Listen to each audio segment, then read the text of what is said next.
waan akkallee nama aartu waan akkallee hamilee nama cabsu waan immoo deebi'ee lola kanatti illee nama deebisu jechuudha.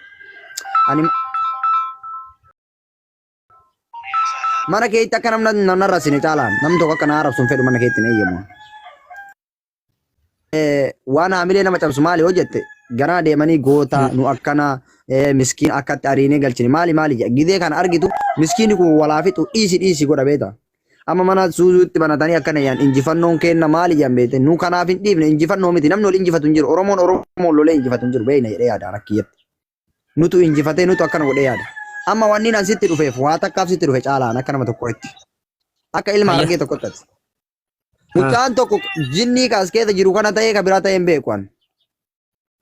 Kalee eengadda na yoo sitti ni manne namni itti manne hin jiru beeki. Yoo sitti ati sitti madheerra ati nurraa hin qabin namni nurraa qabu tokko hin jiru jechuudha. Boru balaan akkanumatti dhufuu deema beete. Akkanumatti ijoollee akkuma har'a kanaa itti wal arrabsite goota gaggara galchite balaan dhufe beete jedhee yaada. Argite? Ishee. Mucaan tokko ijoollee ta'ee nurraa ta'ee si agarsiisu. Jeneraalota hunda wal qabrii keessa jiru hunda walitti guuree achi na bal'isi agarsiisa. Gaggara galchee gootota hunda kalee kanaan iskiriinshuutuma godhee biraa bahe jechuudha. Wanni kun maaf ta'e kunuu balaan dhalataa jira. Maaliif kanarraan kun ta'a nurraa nama kana qabuu dandeettamu hin dandeettin tokkoffaa. Sitti mataa irraa wal marrafan. Maaliif ati hiriyaa kiyya nama akka kiyyaati yoo sitti ni manne yoo anaafatti hin dhaabii waan kana gartee har'a hin dhaabin boru miskiinni goota kiyya arrabsama'ee gandi kiyya akkamitti arrabsama'ee wallaalan gabbee akkuma akka amma jimmaa partiin kun wal cafaqetti yoo wal cafaqe akkam goona caala. Akka nama tokkotti sigaatu jira. Okay. Lammata irratti Hasan Kisaaraallee as keessaa jira dhaga'u jira. Hasan Kisaaraa yoo dandeette ijoollee keessan akka wal arraba nurraa dhiisa. Nu kadhate miti kun wallahi yoo namni wal arraba tufe miskiini nu arrabsaa jiran yoo jimma nu injifatteedhe wallahi lammaan keenya tokko gabba'ee qabee fidate. Ka jimmallee qabee fidaatillee wal fixaa keetti namni obboleessoo. Balaan feenu nu dhugaa rabbii takka keessan balaa takka hin fedhan nagaa fedha. Miskiini akka miidhamu fedhan. Kanaafi nurraa qabe yoo dandeette. Uno si agarta turaa achi baasee jechuudha. Mucaa waan hojjetaa ture. Gootota kana hunda walitti guure. Turi agarta rakkoon qabu. Waan arguu jirtu jechuudha. Boru namni nutti ni mannee nun agarree jira beeta waan beete yaada. Kanaaf na bal'isi caala. Na bal'isi. Ayyee. Mucaan adhiitu laal dhageeffadhu mucaan miirama keessatti illee yoo arrabsallee mucaan nama dhuunfaa arrabsuu rakkoon qabu. Nama kana hunda gootota qabrii jiru. Dhageeffadhu. Gootota qabrii jiru kana hunda gabbaatee akkatti agartee uummanni kun akkatti nama arrabsuun boru miskiin yoo gabbayee wal dhaye akkam gootan ayyee kana hunda akkana godhanii arrabsani. Nama keenya akkatti gooteen hunda wal gittuuree nama kun. Okay, fiifin deebe soora dhageeffadhu. Inuma maashaallah waan bareedduu jira. Amma suuraa gootota ol deebisi. Kana mucaa wanni arrabsa. Mee yeroo tokko caala mee yeroo tokko. Ayyee. Ilaa wanni sin beekuu qabdan hundi keessanuyyuu yeroo ijoolleen jechuudhaan ijoollee waan beenne wallaaltuu yeroo isiin hayyoota isa ta'u waan fedhe isa ta'u yeroo isiin waan hin taane yeroo isiin daladdee jennaan warri ijoolleen jechuudha feemeesii warri xiqqoo jechuudha beekumsa illee qabanu warri beekamtii illee xiqqoo qabanu yeroo waan kanarraa dubbatanii ergamane abadan ijoolleen waan akkanaa kanarraa hin dhaabbattu kana beekaa. Maali furmaanni isaa maali ijoolleen beekamtii qabdan dhaabbadhaa bakka akkanaati. Tokkoffaa wanni walitti himuu qabnu jechuudha.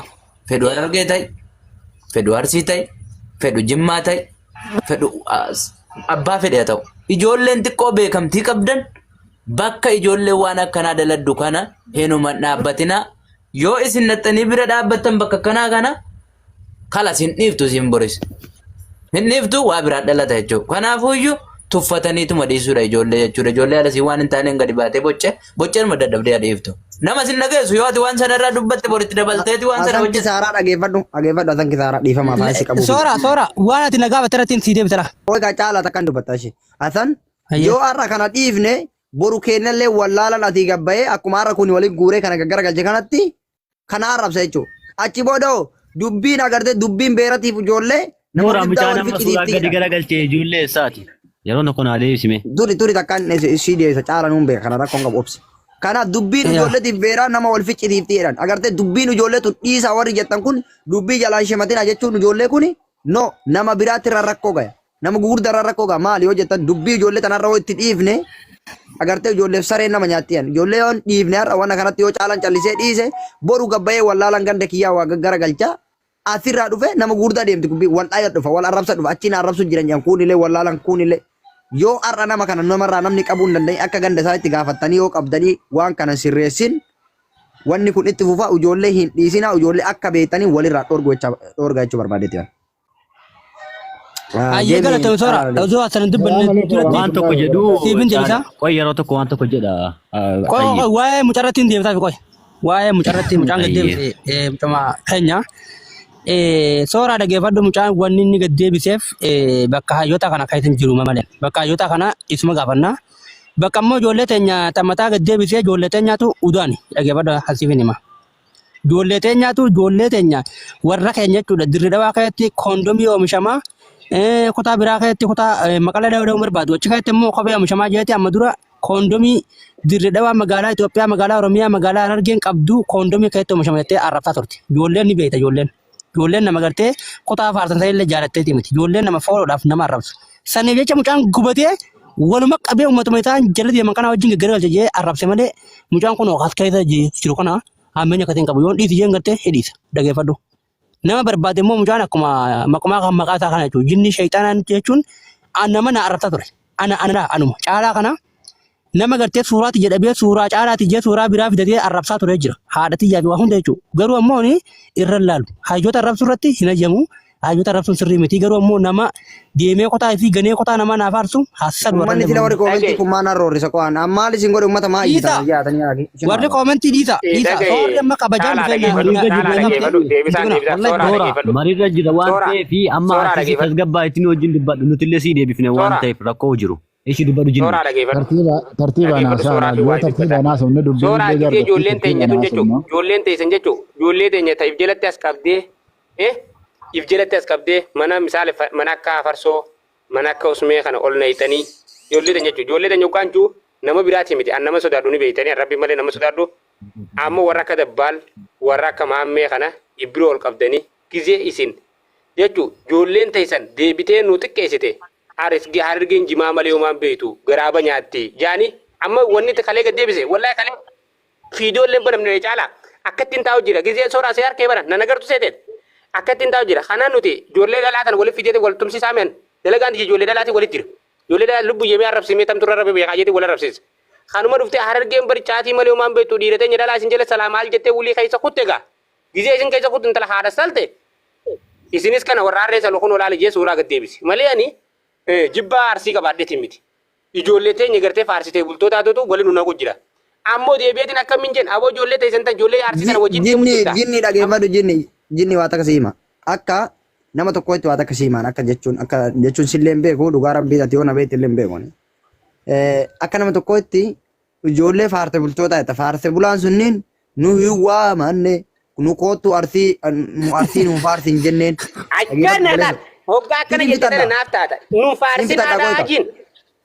gebat la an jechuun hin danda'u amma asan kisaaraa jimmaadha yoo inni arsii faartaa oole nan dakaluan maaliif dhimma isaati ani amma sooraan ani arsiidha yoo jimmaa faartaa oole maaltu asan kisaaraa galche nu faarsinaa hin jedhamu waa takka siima amma afartoo jette ana ta'i amma ana misaala jara wajji oola afartoon jara wajji oola caalaan kun arsii haa ta'u jara wajji oola yoo jara kana wajji nu walitti qabdee gannu gara galchite nu arrabsite maafi a'udhu billah takka afarsa baajjuuriin dhaqon ani sin ati barsan jedhe ala caala akkas jechuun jiru bar lakke walaakin akkas jechuun misaala jedhee bar akkas yookaan yoo hiriyaa ta'a amma nu arrabsuu rakkoon qabu jara sa wajji walitti qabee yoo nu arrabse rakkoota kan qabu jechuudha fidanii ijoollee agartee tultullaa agartee huddurraa udaanii naaqatii wajjin ijoollee huddurraa udaanii naaqatii wajjin gootota qabrii jiran nama qabrii keessa jiran fiddee ijoollee san irratti hiite wanni gaggara galchitu obboleessa siraan eegamu hagamsi gubaanarraa ati kalee akkas goote jaarraa abbaa gadaa yoo gaggara galche hagamsi aartati agartee ijoollee akkasii si wajji walitti kaleema dhageeffatu soora